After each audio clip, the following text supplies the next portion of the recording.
Hey there, before we get to the episode, I just want to make one quick announcement. Since this is one of the first 3 episodes in our launch, we will be running a giveaway contest. We will be giving away one $20 Amazon gift card, one physical copy of the book Think and Grow Rich by Napoleon Hill, and we will also be giving away a perfect goal setting plan PDF for anybody who enters with their email address. It's super easy to enter to win. All you have to do is head over to studentbuiltstartups.com/giveaway, and you will be taken to our page on our website where the giveaway is located, and there are multiple ways you can enter, such as liking our Facebook page, joining our email list, sharing the contest with a friend, and many other options. This contest is how we're going to spread the word about the Student Built Startups podcast, and the contest is only open for 10 days after this episode has launched. One more time, head over to studentbuiltstartups.com/giveaway, and I'll put the link in the show notes as well. I hope you enjoy the episode.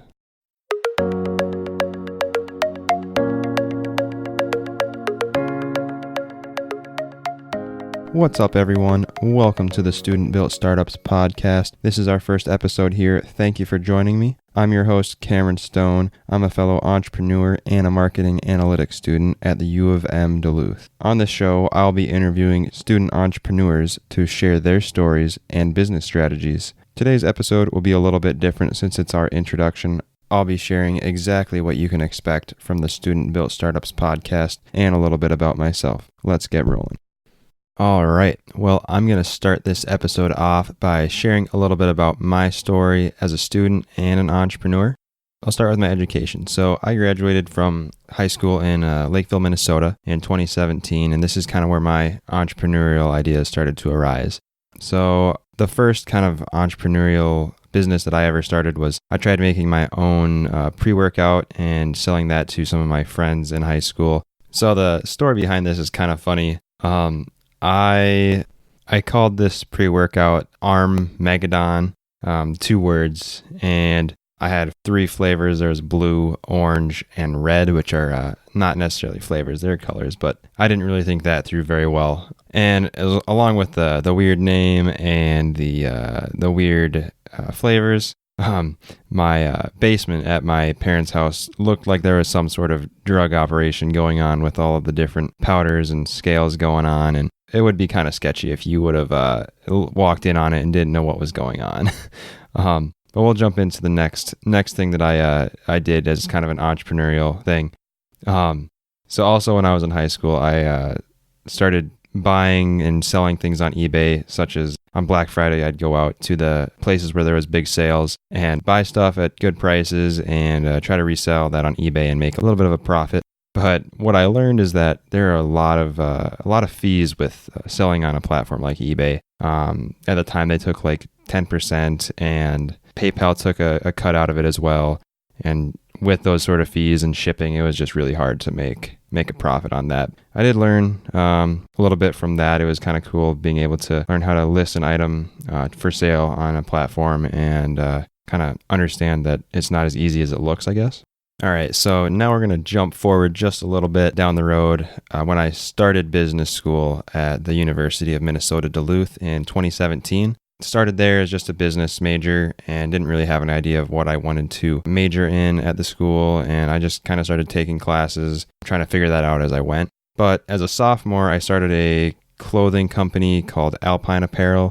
This was my first kind of real business that I invested a good amount of money in and took seriously. I built a website through Wix and designed my own graphics for the apparel, and I kind of put a good cause behind the business. I was donating a portion of my profits back to endangered animals, and I ended up ordering the t-shirts and I sold them at a pretty good profit. I made my money back in the end. It just was something that I wasn't really passionate about. The biggest lesson that I learned from this was when you're starting a business, you can't just start it because you're interested in making money. You have to actually be passionate about what you are starting. And I just wasn't passionate about clothing and apparel and that kind of stuff. So it didn't really work out for me. And I stopped that business in order to start something else that I was a little more passionate about. And if you couldn't tell by the pre-workout thing that I tried to start when I was in high school, fitness and health and wellness has always been one of my biggest passions. And in January of 2019, I became a certified personal trainer. That's something that I've always wanted to do since I was in middle school or so. So I got the certification completed, and right after that, in January, I started a business called Shogun Athletics with my stepdad. My stepdad, Josh, also got certified as a personal trainer shortly after me. We both started this business in hopes to provide fitness and exercise advice to people who are starting their fitness journey and are kind of newer to fitness and looking for someone to help guide them. It's definitely something that I'm passionate about, and it's definitely the most in-depth that I've ever gone as far as entrepreneurship goes, and I've put in more time into this than I put into any of my other businesses. I'll talk a little bit about kind of what actions I've taken to start the business. So the first thing that I did was I started a website through Wix as well for this business. Essentially, I made a homepage, a couple sales pages, and I made a blog as well. Now, the blog, I have been posting roughly once a month for blog posts, and usually a little bit over 1,000 words. I'm trying to do that in order to get ranked on Google and drive some organic traffic to my website. Blog post writing is not something to be underestimated. It does take a lot of time, especially when you're first starting out. It's not something that is very easy. If you're going to do it, be sure that you plan things out ahead of time and know what you're getting yourself into before you start down that path. Outside of the website, what I did is I found a platform called Trainerize, and this is the platform that we use for Shogun Athletics to do our online training. So I guess one other thing that I did in the startup process was I created the social media accounts for Shogun Athletics. I created an Instagram and a Facebook page. I will say that keeping up to date with posting social media consistently, it is something that can be difficult when you're running all the other kind of aspects of the business and writing blog posts as well. So typically what I did was I just created a social media post whenever I uploaded a blog, and just use that to kind of let the people know that were following me that there was a new article that was uploaded and to go check it out. So since we've started Shogun Athletics, we've had about 5 or 6 clients total, and on average, the clients have stayed with us for about 6 to 7 months. So all in all, I mean, the lifetime value of our clients are pretty fair, and the online training model that we're using really allows for the clients to have a fair price for what they're getting, because nowadays doing in-person personal training is quite expensive. I also do training in person at the YMCA here in Duluth. Now, I will say that in-person training and online training are two very different things, and the price points do represent kind of the differences that you get between the two things. But the reason that I kind of wanted to start with the online training model was so that I could provide training services to anybody who's looking to get that kind of professional feedback, recommendations for their workout plans, even if they don't have a lot of spare money laying around.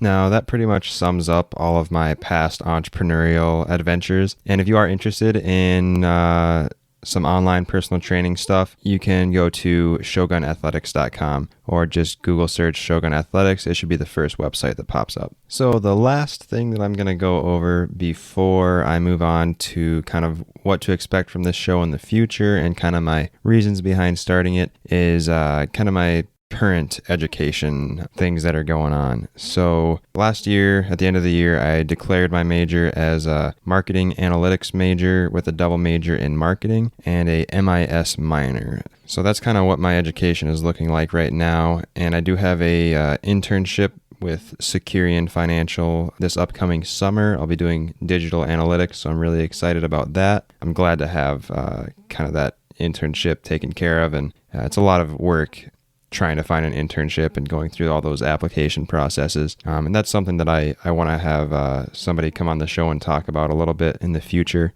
because that's something that a lot of students nowadays could use a little bit of advice on. And it's definitely interesting, difficult waters to tread when you haven't done it before. For the second half of this show, I'm going to be talking about kind of why I'm starting this podcast and what is to come in the future. So really, I'm starting student-built startups because one, entrepreneurship is something that I'm very passionate about. And I know that there are a lot of other students out there who are passionate about it as well. And I know that based on my experience, I have a little bit of understanding about what it takes and some tips and tricks, but I know that there are a lot of other people out there who have a lot more experience than I do, and I want to bring them on this show to share their stories with all of you guys and to build a community around entrepreneurship, because I know that it may not seem like there are a lot of other students out there who are starting their own business or trying to make money on the side, doing their own thing, but I believe that there are a lot of people out there doing that and a lot of people who would like to start doing that. And I want this show to be a community of where students who are interested in entrepreneurship can come and learn more and share kind of what they do know about entrepreneurship with everybody else so that everyone can benefit from their experience and this community can start to grow and thrive, and so we can all come together to one place and support each other with our entrepreneurship journeys. So that kind of sums up why I am starting this podcast. Next, I'm going to be talking a little bit about kind of the structure of the show and what you can expect kind of as a schedule for releasing episodes and kind of who I would like to have on the show and what kind of the plans are for the future. So this show I'm planning on making it a weekly show. The episodes are going to be about 30 minutes long, and I'm going to be primarily interviewing student entrepreneurs. But I am planning on also interviewing some non-student entrepreneurs, although I will say that I consider anybody who is continuing their education a student of some sorts, but I do plan on having some who have been doing entrepreneurship for years and have a lot more knowledge about kind of how to be successful and a lot more stories to share about failures and how they've learned from those. So I think having a good mix of both students and successful entrepreneurs who have been doing this for a long time is going to be a good mix, because the students will bring kind of that community so we can know that we're not alone starting these businesses and that there are other people out there doing the same stuff. And the more seasoned entrepreneurs on here will be able to share a little more expertise and provide a lot of useful information to all of the students who are listening, trying to start their own business, whether that's their first, second, third, or maybe 15th business.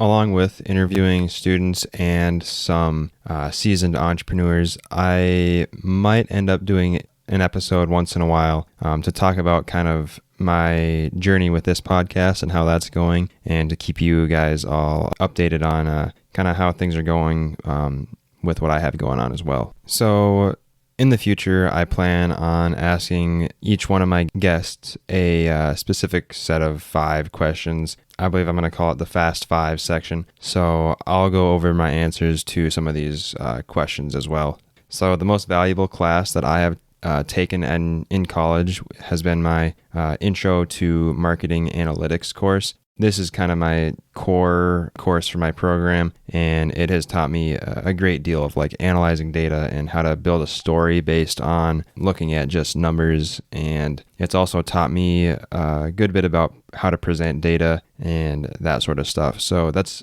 some really useful things that I've learned, and I've been able to apply some of the knowledge that I've gained through that class to my businesses through like Google Analytics and Facebook Analytics. So it's nice having a little bit of background knowledge in these things as well. So next, one book that I would recommend is How to Write Copy That Sells by Michael Hyatt. This book is really great if you're interested in starting your own website for your business and looking into kind of how to create a sales page. This book is basically just like 100 pages of how to write an effective sales page and create effective messages. It really played a big role in my sales pages on my website for Shogun Athletics. So one business tool that I would recommend is Excel. I know it's a pretty basic and standard, but I would highly recommend that you take maybe a class or do some research on your own on how to use Excel, kind of the functionalities of it, because it can actually be a very good asset to have when you're starting your own business as far as keeping track of things, maybe keeping track of your sales initially on Excel is a valid method. But I would also say keeping track of as much information as you can revolving around your business in Excel will benefit you a lot in the long run. I do know that as being a student entrepreneur, it can be very difficult to keep track of everything that you're supposed to be doing and kind of staying on plan, because there are a lot of things that come up and a lot of different responsibilities as a student and an entrepreneur. So what I do personally to keep track of everything that I'm supposed to do and make sure that I'm staying on plan is I use Google Calendar, and I just put all of my classes and things that I'm supposed to do throughout the week in there so I don't forget about anything important. And then I also, for my business, I make content calendars for like writing blog posts or social media stuff. And I try to have set dates for when I'm going to do stuff. And I plan out maybe 6 months into the future what I'm going to do, when I'm going to do it, and a few details about it. So typically just planning out as far ahead into the future is what I personally do. I would also say that the time of day that I am most productive is in the mornings or any time that I'm have completed a workout.